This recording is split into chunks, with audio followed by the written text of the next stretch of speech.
नमस्कार, मैं डॉक्टर रोज़ी शाह। अपनी लास्ट क्लास में मैंने नया टॉपिक शुरू किया था आपके साथ, सामाजिक मुद्दे विस्थापन। और उसके अंतर्गत मैंने आपको विस्थापन का अर्थ एवं प्रकृति के बारे में बताया था और ये भी आपको बताया था कि विस्थापन और प्रवास में अंतर है। आज उसी टॉपिक को हम आगे कंटिन्यू करेंगे। आज मैं आपको विस्थापन के प्रकार बताने जा रही हूँ और उसके पश्चात मैं आपको विस्थापन की समस्या के कारण बताऊंगी। चलिए, सबसे पहले हम जानते हैं विस्थापन के कौन कौन से प्रकार हैं। विभिन्न दशाओं में विस्थापन के लिए अनेक दशाएं उत्तरदायी होती हैं। विस्थापन का कारण कभी प्राकृतिक संकट होते हैं तो कभी आर्थिक दशाओं में उतार चढ़ाव होने के कारण लोगों को अपने मूल निवास स्थान छोड़कर दूसरे स्थान पर जाकर बसने के लिए मजबूर होना पड़ता है। कई बार आतंकवादी गतिविधियों के फलस्वरूप एक विशेष समुदाय के लोगों को अपना घर और संपत्ति छोड़कर दूसरे स्थान पर जाने के लिए विवश होना पड़ता है। वहीं युद्ध की दशा में सीमावर्ती क्षेत्र के गांव खाली करवा लिए जाते हैं। किसी क्षेत्र में जब बड़े बड़े कारखानों, बांधों आदि की स्थापना होती है या सड़कों या नहरों का निर्माण होता है, तब भी काफ़ी लोगों को अपने परंपरागत निवास स्थान से वंचित होना पड़ता है। कहने का अर्थ है कि विभिन्न कारणों के आधार पर विस्थापन के कुछ प्रमुख रूपों को हम समझ सकते हैं और वे इस प्रकार हैं। सबसे पहले मैं आपको बताने जा रही हूँ प्राकृतिक विस्थापन। ये विस्थापन का सबसे प्रारंभिक और सार्वभौमिक रूप है। सभ्यता के आरंभिक समय से ही आज तक किसी क्षेत्र में जब अकाल, भूकंप, बाढ़, महामारी अथवा ज्वालामुखी फटने से होने वाला संकट पैदा होता है तो एक बहुत बड़ी संख्या में लोग अपने मूल निवास स्थान से, जहाँ वह रहते हैं, से विस्थापित होने लगते हैं। जिन क्षेत्रों में बाढ़ की संभावना हमेशा बनी रहती है, वहाँ के निवासी बार बार स्थान परिवर्तन करके भिन्न भिन्न तरीकों से आजीविका उपार्जित करते हैं। हाल ही में हम देखते हैं कि उत्तरांचल के गढ़वाल क्षेत्र, मध्य प्रदेश के जबलपुर क्षेत्र, गुजरात में कच्छ और भुज के क्षेत्र तथा लातूर में आने वाले भूकंप से जान माल की इतनी अधिक हानि हुई थी कि लाखों लोग पूरी तरह विस्थापित हो गए। इसी तरह उड़ीसा, तमिलनाडु, केरल, आंध्र प्रदेश, महाराष्ट्र और गुजरात में समय समय पर समुद्री तूफान आते रहते हैं और उन समुद्री तूफानों से होने वाला विस्थापन भी प्राकृतिक विस्थापन की प्रकृति को स्पष्ट करता है। ध्यान होगा आपको कि सन 2004 के अंत में सुनामी के नाम से आई समुद्री तूफान ने जो व्यापक विनाश किया, उससे प्रभावित लाखों लोग आज भी विस्थापन की उस त्रासदी को महसूस कर रहे हैं।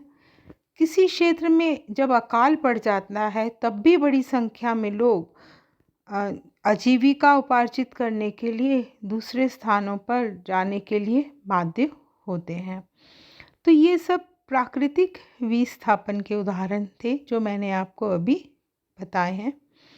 अब मैं आपको औद्योगिक विस्थापन के संबंध में बताऊंगी। ये विस्थापन का वह रूप है जो आर्थिक संकट के कारण पैदा होता है। एक विशेष अवधि में जब आर्थिक मंदी का दौर शुरू हो जाता है तो उद्योगों की बहुत अधिक हानि होने से सैकड़ों कल कारखाने बंद होने लगते हैं।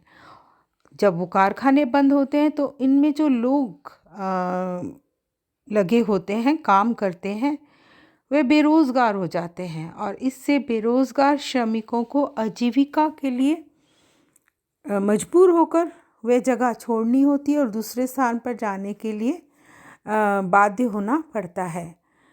हम देखते हैं कि गांव में कुटीर उद्योगों का पतन होने से भी एक बड़ी संख्या में ग्रामीण कारीगरों को अपना जो पैतृक निवास है उसे छोड़कर आजीविका की तलाश में शहरों की ओर जाना पड़ता है। गांव में जनसंख्या बढ़ने से एक परिवार की कृषि भूमि छोटे छोटे टुकड़ों में विभाजित होने लगती है। तो इससे पैदा होने वाले विस्थापन को हम आर्थिक विस्थापन कहते हैं, औद्योगिक विस्थापन नहीं। जब मैंने ये जो आपको बताया ये था आप औद्योगिक विस्थापन, लेकिन इसके अंतर्गत मैंने एक आपको आर्थिक विस्थापन भी बताया है, उसे याद रखिएगा। अब मैं आपको जो प्रकार बताने जा रही हूँ वह है राजनीतिक विस्थापन। राजनीतिक विस्थापन ऐसा विस्थापन है जो राजनीतिक दशाओं का परिणाम होता है। जब किसी देश में राजनीतिक उथल पुथल होती है तो एक बड़ी संख्या में लोग विस्थापित होने लगते हैं। उदाहरण के लिए सन 1947 में भारत और पाकिस्तान के रूप में देश का विभाजन हुआ और इसके फलस्वरूप दोनों देशों में विस्थापन की समस्या अपनी चरम सीमा पर पहुंच गई। 1974 में बांग्लादेश के प्रधानमंत्री की हत्या के बाद जब बांग्लादेश के शासन पर कट्टरपंथियों का प्रभाव बढ़ने लगा तो नियोजित रूप से एक बड़ी संख्या में हिंदुओं को प्रताड़ित करके भारत में प्रवेश करने के लिए बाध्य किए जाने लगा। किसी देश में जब कोई राजनीतिक क्रांति होती है तो क्रांति में सहयोग न करने वाले लोगों के सामने अस्तित्व का संकट उत्पन्न हो जाता है। इसी प्रकार रूस और चीन की राजनीतिक क्रांति के समय एक बड़ी संख्या में लोगों को अपना देश छोड़ने के लिए बाध्य होना पड़ा था। तो ये राजनीतिक विस्थापन के कारण लोगों को अपना निवास स्थान या पैतृक निवास स्थान छोड़कर विस्थापन के लिए दूसरी जगह जाना पड़ता है। अब मैं जो आपको बताने जा रही हूँ वह है सामाजिक विस्थापन। यदि विस्थापन की दशा कुछ सामाजिक कारणों से उत्पन्न होती है तब उसे सामाजिक विस्थापन कहा जाता है। एस.सी. दुबे तथा एम.एन. श्रीनिवास ने भारत के ग्रामीण जीवन का अध्ययन करके ये स्पष्ट किया कि आज भी अनेक ग्रामीण क्षेत्रों में उच्च जातियां दलित जातियों के लोगों को समान अधिकार देने के पक्ष में नहीं हैं। हरियाणा के जिन ग्रामीण क्षेत्रों में उच्च जातियों की पंचायतों की ताकत निर्वाचित गांव पंचायतों से भी अधिक है, वहां साधारण सी गलती पर भी निम्न जातियों के लोगों को गांव छोड़ने के लिए बाध्य कर दिया जाता है। बहुत से लोग शक्तिशाली जातियों के उत्पीड़न से बचने के लिए स्वयं अपने मूल स्थान को छोड़कर दूसरे गांवों या नगरों में जाकर बसना पसंद करने लगते हैं। अंतर्जातीय तनावों से भी सामाजिक विस्थापन को प्रोत्साहन मिलता है। आतंकवादी विस्थापन, ये विस्थापन का एक नया रूप है जिसका आरंभ हम 1980 के दशक से मान सकते हैं, जब एक विशेष देश अथवा समुदाय द्वारा नियोजित रूप से किसी क्षेत्र में हिंसक गतिविधियों द्वारा लोगों में आतंक पैदा करके उन्हें दूसरे स्थान पर जाकर बसने को बाध्य किया जाने लगता है, तब इसे हम आतंकवादी विस्थापन कहते हैं। ऐसे विस्थापन का सबसे स्पष्ट रूप कुछ समय पहले पंजाब, जम्मू कश्मीर में देखने को मिला। पंजाब में जिस समय पाकिस्तान द्वारा खालिस्तान आंदोलन अपनी चरम सीमा पर था, तब वहाँ आतंकवादी संगठनों की अपनी एक समांतर सरकार बन गई थी और इसका विरोध करने वाले व्यक्ति को अपनी घर और संपत्ति से हाथ धोकर विस्थापित होने के लिए मजबूर होना पड़ा। इसी प्रकार कश्मीर में भी नियोजित रूप से आतंकवादी संगठनों ने हिंदुओं को इतना भयभीत कर दिया कि पिछले 25 वर्षों में कश्मीरी हिंदुओं की लगभग 75% आबादी देश के दूसरे हिस्सों में जाकर रहने लगी। युद्ध से उत्पन्न दशाएं भी आतंकवादी विस्थापन में वृद्धि करती हैं। जब दो देशों के बीच युद्ध की समस्या और दशा पैदा होती है तो इनकी सीमा पर यानी देश की सीमाओं पर जो बसे सैकड़ों गांव होते हैं वो रातों रात खाली करवा दिए जाते हैं। कभी कभी इस तरह का विस्थापन अनेक वर्षों तक भी बना रहता है। अंतिम प्रकार बताने जा रही हूँ विकास जनित विस्थापन। ये विस्थापन का सबसे व्यापक रूप है जो विकासशील देशों में विभिन्न विकास कार्यक्रमों का परिणाम है। किसी देश में आर्थिक विकास के लिए जब लाखों हेक्टेयर भूमि की ज़रूरत होती है तो उस क्षेत्र में रहने वाले लाखों लोग विस्थापित हो जाते हैं। तो ये जो अंतिम प्रकार मैंने आपको बताया वह विकास जनित है, विस्थापन है। विस्थापन की समस्या के कारण अब हम ये जानेंगे कि वे कौन से कारण हैं जो विस्थापन की समस्या को उत्पन्न करते हैं।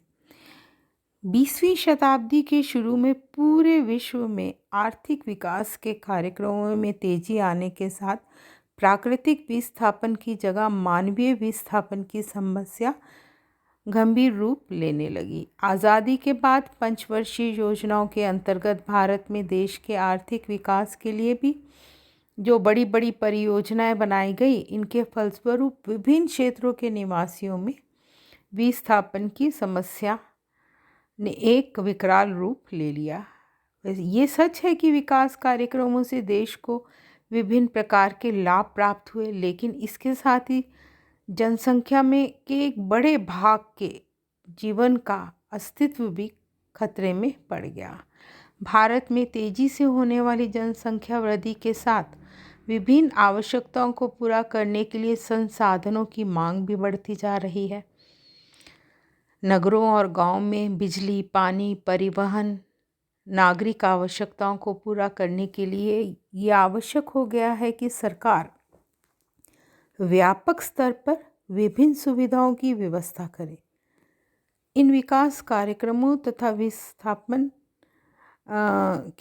से संबंधित समस्या का जब हम मूल्यांकन करते हैं तो हम पाते हैं कि विस्थापन की समस्या के कुछ कारण हैं और वे इस प्रकार हैं। बांधों और जलाशयों का निर्माण, औद्योगिक विकास, सड़कों का निर्माण, नई वन नीति, नगरीय सुविधाओं में वृद्धि, नगरों का विस्तार, राजनीतिक दशाएं। आज मैं आपको बांधों और जलाशयों का निर्माण के संबंध में बताऊंगी कि वो कैसे विस्थापन का कारण बना। देश के आर्थिक विकास के लिए आज सबसे बड़ी आवश्यकता बिजली के उत्पादन और सिंचाई की सुविधाओं में वृद्धि करने की है और इसके लिए देश के विभिन्न भागों में बड़े बड़े डैम, बांध और जलाशयों का निर्माण करना शुरू किया गया। जिन स्थलों पर भी ये डैम, बांध और जलाशय बनाए गए अथवा बनाने की प्रक्रिया में हैं, वहाँ एक बड़े क्षेत्र की संस्कृति और सभ्यता पानी में डूब गई। यानी लाखों हेक्टेयर में कृषि भूमि और जंगल समाप्त हो गए।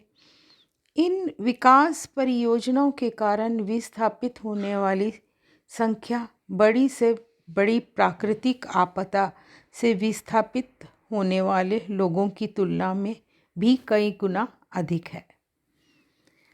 उदाहरण के लिए पंजाब में जब सबसे पहले भाखड़ा नांगल परियोजना को पूरा किया गया तो एक बड़ा क्षेत्र जलमग्न हो गया तथा वहाँ के निवासियों को आजीविका उपार्जित करने के लिए दूसरे स्थानों पर जाकर रहने के लिए बाध्य होना पड़ा।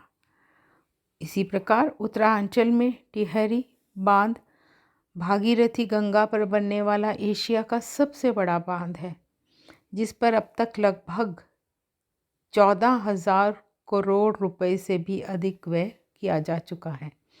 इस बांध के कारण पुराना टिहरी नगर जलमग्न हो गया तथा आसपास के लगभग 125 गांवों के लोगों के सामने विस्थापन की समस्या पैदा हो गई। ये सच है कि टिहरी नगर के लोगों को बसाने के लिए पहले से भी बड़े नगर का निर्माण कर दिया गया, लेकिन पुरानी टिहरी की संस्कृति इस बांध के साथ ही डूब गई। सीमावर्ती गांवों के लोगों का अभी भी पूरी तरह पुनरावास नहीं हो सका है। उत्तरांचल में भी शारदा सागर तथा नानक सागर के निर्माण के लिए बहुत बड़ी भूमि का अधिग्रहण होने से एक बड़ी संख्या में लोग विस्थापित हो गए। मध्य प्रदेश की बात करें तो मध्य प्रदेश में भी सरदार सरोवर बांध तथा बरगी बांध से उत्पन्न होने वाला विस्थापन विकास की समस्या के कारण उत्पन्न विस्थापन को बताता है। इसी प्रकार नर्मदा नदी के किनारे बनने वाले सरदार सरोवर बांध की लंबाई 120 किलोमीटर तथा इस बांध की दीवारों की ऊंचाई लगभग 455 फुट है। शुरू में बांध के कारण शूलपना, बड़गांव, मनीबेली, जलसिंदी तथा हरसूद तक के गांव धीरे धीरे पानी में डूबते चले गए, जबकि बांध के पूरा होने तक इस क्षेत्र के 282 गांवों के लाखों लोग विस्थापित हो गए। पिछले सैकड़ों वर्षों से सुख शांति के साथ जीवन बिताने वाले हरसूद क्षेत्र के लोगों को जुलाई 2004 तक सरकार द्वारा ज़बरदस्ती इस क्षेत्र से हटा दिया गया। इन लोगों के पास के ही छनेरा गांव में मुआवजा देकर इनका पुनरावास कर दिया गया, लेकिन हरसूद की संस्कृति पूरी तरह समाप्त हो गई। इस बांध ने निमाड़ क्षेत्र की लाखों हेक्टेयर उपजाऊ भूमि, जंगली संपदा और प्राकृतिक संसाधनों को समाप्त कर दिया। मध्य प्रदेश में जबलपुर नगर में 20 किलोमीटर दूर बरगी नामक स्थान पर नर्मदा नदी के पानी से ही रानी अम्बतीबाई बरंगी बांध का निर्माण किसानों को सिंचाई के लिए पानी देने और बिजली का उत्पादन करने के लिए किया गया। इस बांध के कारण 162 गांव के लोग विस्थापित हो गए, जिनमें से एक बड़ी संख्या गौड़ आदिवासियों की है। ये आदिवासी एक लंबे समय में जंगल के संसाधनों और खेती द्वारा आजीविका चला रहे थे और अपना जीवन सुखी में व्यतीत कर रहे थे। बरगी बांध के कारण इन्हें अचानक अपने मूल निवास स्थान से हटाकर दूसरे स्थान पर बसने के लिए बाध्य कर दिया गया। आज इनमें से अधिकांश लोग बेरोजगार और कुपोषण के शिकार हैं और इस बांध से विस्थापित होने वाले लोगों को सरकार ने गोरखपुर, जुमुनिया और सिंगोदा क्षेत्र में बसाने के साथ ही उन्हें मुआवजा भी दिया, लेकिन आज इनमें से अधिकांश व्यक्ति या तो जबलपुर शहर में रिक्शा चलाते हैं या मजदूरी करके अपना जीवन यापन करते हैं या आसपास के क्षेत्रों में अपमानित जीवन बिताने के लिए बाध्य हैं। स्वाभाविक है कि इस दिशा को हम विकास क्या कह सकते हैं। पंजाब, उत्तरांचल तथा मध्य प्रदेश के अतिरिक्त उत्तर प्रदेश, राजस्थान, उड़ीसा, कर्नाटक आदि में बनने वाले बांधों के फलस्वरूप भी एक बड़ी संख्या में लोग विस्थापित हुए हैं। इनमें से सबसे अधिक हानि उन लोगों को होती है जो मुआवजे की राशि 1-1.5 वर्ष में ही समाप्त करके जीवन भर के लिए बेरोजगारी का शिकार हो जाते हैं। औद्योगिक विकास इसका अगला कारण मैं आपको अपनी नेक्स्ट क्लास में बताऊंगी। Thank you.